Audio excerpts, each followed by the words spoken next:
The sun stood high and unforgiving when I wiped the sweat from my brow, my hands shaking not from the heat alone but from the weight of a life that had refused to slow down.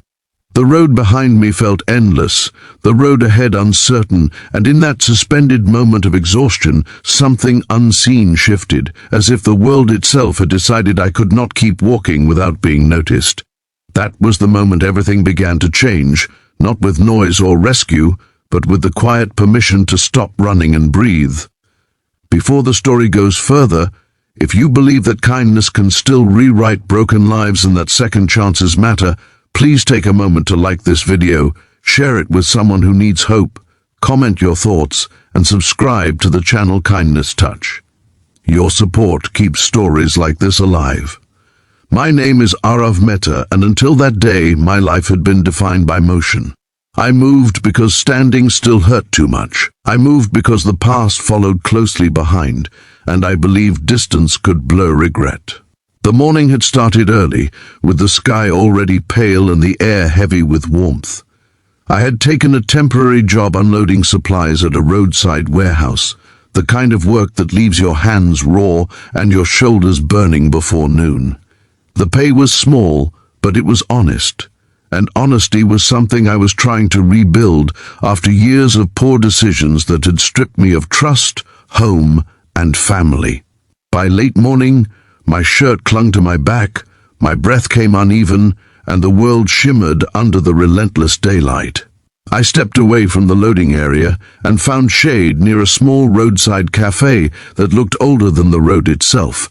Its paint was faded, the sign crooked, and the windows reflected the sky more than the inside. I leaned against the outer wall, wiped my brow again, and felt a wave of dizziness that reminded me I was human, not a machine built only to endure. I had learned the hard way that pride could be dangerous, that pushing too long without rest could undo whatever fragile progress you had made. That was when I noticed her. Her name, I would later learn, was Meera. She was not young, not old, but carried the calm steadiness of someone who had lived enough to know when to speak and when silence was kinder. She moved slowly, not from weakness but intention, as if every step was placed with care. She worked at the cafe, though calling it work felt inadequate. She seemed to belong to the place, like the trees that cast their narrow shade across the ground. She saw me before I realized it, noticed the way my shoulders sagged and my breathing struggled to find rhythm. Without urgency or judgment, she approached, her presence gentle against the harsh day. There were no dramatic gestures, no loud concern. Just a quiet moment where the world narrowed to two strangers standing under the same sun. She gestured toward the shaded seating near the cafe, offering rest not as charity but as something natural, something deserved. In that simple act, I felt a knot loosen inside my chest. Sitting there, the rough wooden bench pressing against my tired body, I became aware of how long it had been since anyone had allowed me to stop without making me feel weak. The cafe's shade cooled my skin, and the faint smell of tea leaves and baked bread drifted through the open door. The noise of the road faded into the background, replaced by a calm that felt unfamiliar. Meera did not hover or question.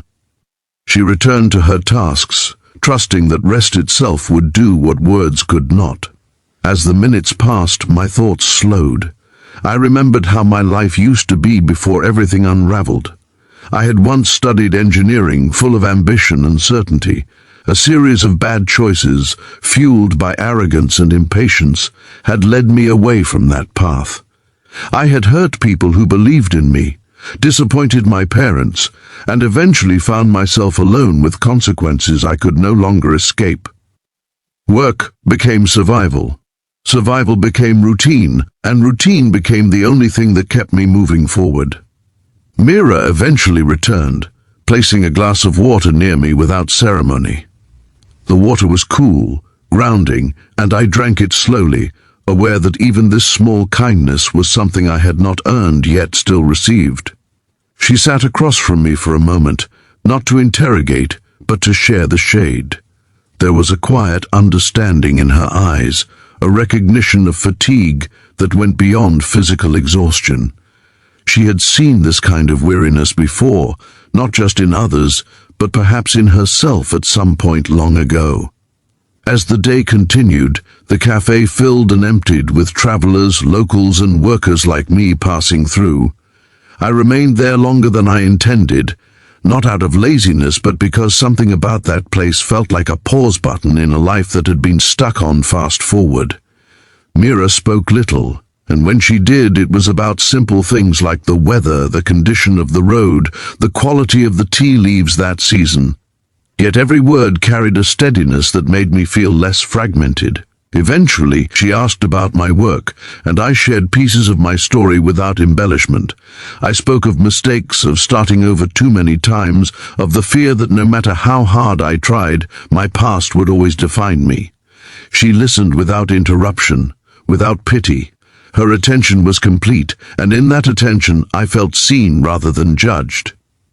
When she responded, it was not with advice or solutions, but with the reminder that rest was not failure, and that stopping to regain strength was part of moving forward, not a detour from it. The afternoon light softened and shadows stretched longer across the ground.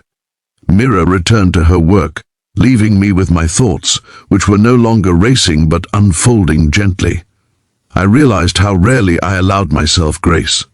Every step forward had been accompanied by self-punishment, as if suffering was the price of redemption. Yet here I was, offered rest without conditions, kindness without explanation.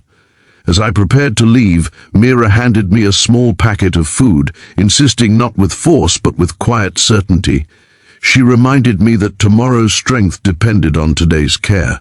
I thanked her, my voice thick with emotion I had not expected.